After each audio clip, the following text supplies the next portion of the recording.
한덕수 총리 탄핵 심판에서 정계선 재판관이 홀로 인용 의견을 내자 대통령 지지자들의 공격도 집중되고 있습니다. 이 사건 심판 청구는 이유 있으므로 피청구인을 파면하여야 합니다. 헌법재판관 임명은 하지 않으면서 거부권은 행사하는 한 총리의 모순에 대해 꼬집은 건데요. 이런 의견을 내자 어제 낮부터 일부 커뮤니티에선 정 재판관을 혼내줘야 한다며 주소를 찾으려는 움직임이 포착됐습니다. 얼마 지나지 않아서 주소가 공유됐고 몇몇 유튜버는 집 앞까지 찾아가기도 했습니다. 네, 저기가 개선이네고요. 네, 재판관의 집 앞으로 모이는 이유는 분명합니다. 이런 압박이 이미 통했고 앞으로도 통할 거라고 믿기 때문입니다. 네, 올해부터. 문영배 집 앞에 갔어요. 그때랑 똑같이 하시고. 그러면 문영배는 집 앞도 하고 계시네요. 문영배는 안 해요. 오늘 손 들었잖아요. 기가. 문영배하고 이미선이 손 들었어요. 아이고, 죄송합니다 하고 손 들었으니까 봐줘야죠. 헌법재판관을 겁박해 대통령을 복귀시켜야 한다는 반헌법적인 주장이 강해지고 있습니다. 그런데 더 큰 문제는 이걸 말리는 목소리도 딱히 없다는 점입니다.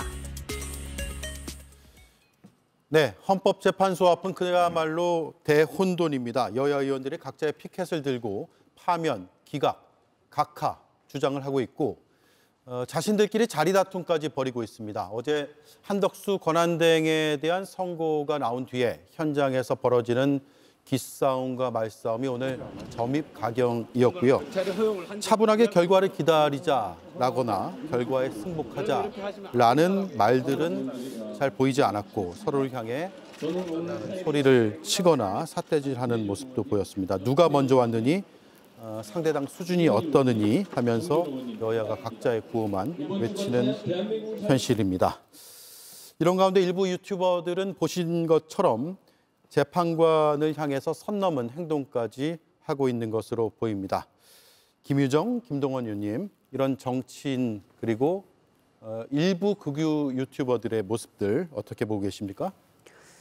일단은 헌재 장고가 계속되고 있어서 사회적 불안감도 커지고 있고 국민들의 어떤 피로도 스트레스도 점점 더 커져가고 있는 것 같습니다. 이제 그렇기 때문에 갈등도 더 고조가 되고 있는 게 아닌가 생각하는데요. 특히 저런 헌재에 대한 압박, 그다음에 사법부에 대한 어떤 공격, 협박 이런 것들이 통해서 대통령의 구속 취소가 되고 석방이 됐다라고 착각하고 있는 것 같아요. 예. 또 김성훈 경호차장에 대해서도 영장이 기각되고 또 어제 엊그제 한덕수 총리에 대해서도 결국 탄핵 기각된 거 아니냐, 다 우리가 그렇게 열심히 해서 집회도 하고 압박한 거 아니냐, 그 결과로서 나온 것이 아니냐 이렇게 착각하고 있는 것 같아서 점점 이런 분위기가 더 고조가 되고 있는 것 같습니다. 그래서 국민의힘에서 우리는 헌재에 승복할 때니 야당도 승복해라 이렇게 얘기는 하고 있습니다만은 실제로 그게 지지자들에게까지 어떤 전파가 되고 있지 않는 것 같고요. 그래서 이런 갈등이 더 고조되고 있는 거 아닌가. 그리고 무엇보다도 헌법재판관들은 헌법과 법률과 양심에 따라서 소신껏 결론을 내는 거라고 생각합니다. 또 그게 그분들이 늘 얘기해 왔던 것이고요. 그런데 헌재와 재판관들에 대한 이런 금도를 넘어서는 어떤 폭력적인 언행, 이건 정말 자제되어야 할 것이고요. 동시에 뭐 협박죄든 최근에 뭐 다시 그 공포 시행된 공중협박죄, 이게 조금 더 처벌 강도가 세더라고요. 그래서 그런 거를 통해서라도 저는 이런 부분들은 뭐 확실하게 처벌하고 정리하고 나가는 게 맞다고 생각합니다. 어떤 경우에도 있어서는 안 될 그 폭력적인 모습이기 때문에 특히 뭐 집 주소를 공유하면서 이렇게 하는 거는 이건 정말 상상할 수 없는 일 아닙니까? 워낙 상상할 수 없는 이런 불법 계엄이라는 것이 대통령을 통해서 자행되고 이런 것이기 때문에 아마 지지자들도 무엇을 해도 상상 이상의 것들을 아무렇지도 않게 아무런 죄의식 없이 막 하고 있는 것 같은데 분명히 이거는 처벌되어야 할 것이고 일벌백계도 필요하다고 생각합니다. 예. 네.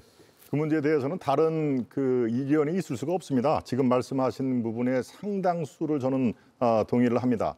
선 넘은 행위뿐만이 아니라 이건 있어서도 안 되고요.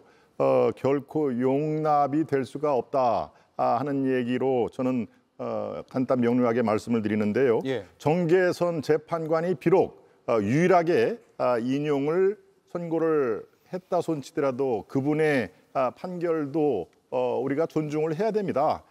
비록 8분 중에서 유일한 인용이라고 해서 정치적인 색채를 지나치게 드러낸 거 아니냐, 아예 먼저 결론을 내버린 거 아니냐라는 지적이 있을 수는 있습니다만은 대한민국의 법치 국가라는 점을 생각을 한다면요, 정계선 재판관 저는 뭐 충분히 받아들일 수 있는, 또 존중받아야 된다고 생각을 합니다. 예. 그래서 이 유일하게 인용을 낸 재판관의 집을 털자, 이거는 있어서는 안 될 일입니다. 입장을 바꿔서 생각을 해보십시오. 어떤 이 사안에 대해서 자기 의견을 냈더니 자기 집이 털렸다, 좌표를 찍어서 공격을 한다, 이거는 본인들은 어떻게 생각을 할지 입장을 조금 바꾸어서 생각을 해보면요, 도저히 있어서는 안 될 일이고요. 아마 곧 자중이 될 거라고 저는 판단이 됩니다. 실제로 집 앞에 몰려가서 어떤 폭력을 과실한다거나 그런 것들은 있지 않을 걸로 저는 조심스럽게 예측을 하는데요. 한 가지만 덧붙이자면은 국민의힘 쪽에서 저렇게 생각을 하는 분들에게 승복을 한다면서 많은 메시지가 전달이 좀 부족한 거 아니냐라는 취지의 말씀을 해주셨는데, 글쎄요, 그게 미흡했다면은 뭐 미흡할 수 있지만 저희들은 어제 열린 뭐 비상대책위원회, 비대위에 저도 참석을 했습니다만 꾸준하게 우리는 어떤 결과라도 승복을 해야 된다, 승복할 것이다라는 메시지가 돼 있고요. 뭐 대변인 성명이라든가 여러 채널을 통해서 지금 현재 우리가 해야 할 일, 승복도 그 중에 하나다라는 것을 분명히 말씀을 드립니다. 네, 윤재관 의원님요. 폭력을 멈춰라, 분명하게 얘기하셔야 됩니다. 그렇게 불분명하게 계속 얘기하시니까 이런 행위가 계속 이어지는 겁니다. 폭력과 테러가 일상이 되는 나라, 이런 나라가 정말 나라입니까? 그런 나라에 살고 있다는 그 자체만으로도 큰 모욕감을 느끼고 있는 국민들이 대다수지 않습니까? 그러면 책임 있는 여당이 이러한 폭력 행위는 근절돼야 되니까 그렇게 하지 마라 라고 얘기를 하셔야죠. 왜 그것을 내가 받아들일게 이렇게 두리뭉실하게 얘기하십니까? 분명하게 얘기하십시오. 입장은 분명하게 해야 된다고 생각하고요. 또 하나는 이게 하루아침에 일도 아닙니다. 거슬러 올라가면 2019년부터 이들은 계속 이렇게 해왔습니다. 2019년에 아무리 어떤 문제가 벌어졌다 하더라도 집 앞에 가가지고 전체 진치고 있으면서 그것을 가지고 돈벌이를 하는 유튜브들이 2019년부터 생겼고, 그게 2022년 또 평산회까지 이어졌고 이번에는 헌재 앞에까지 계속 이어지고 있습니다. 이럴 때마다 국민의힘이 명확하게 입장을 분명히 해야 되는데 두리뭉실하게 계속 얘기하고 대통령이 그거에 대해서 정확하게 얘기하지 않는 그런 싹들이 계속 이어지고 있는 것입니다. 그래서 이번 기회에 정말 국민의힘이 그런 생각을 가지고 계시다면 분명하게 얘기하셔야 됩니다. 폭력행위 멈춰야 된다.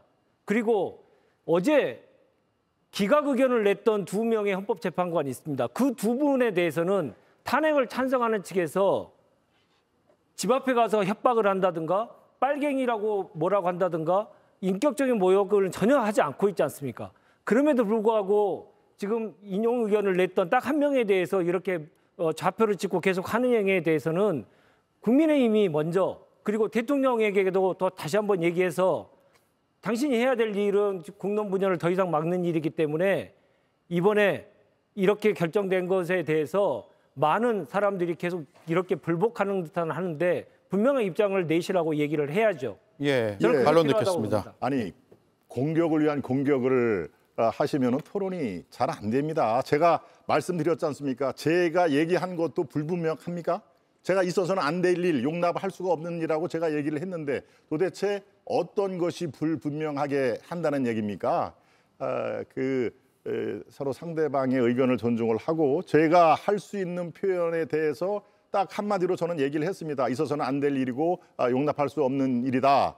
그리고 곧 자중이 될 것이다라는 걸로 그분들에 대해서 메시지를 내는데 더 이상 뭐를 더 명확하게 하라는 얘기입니까?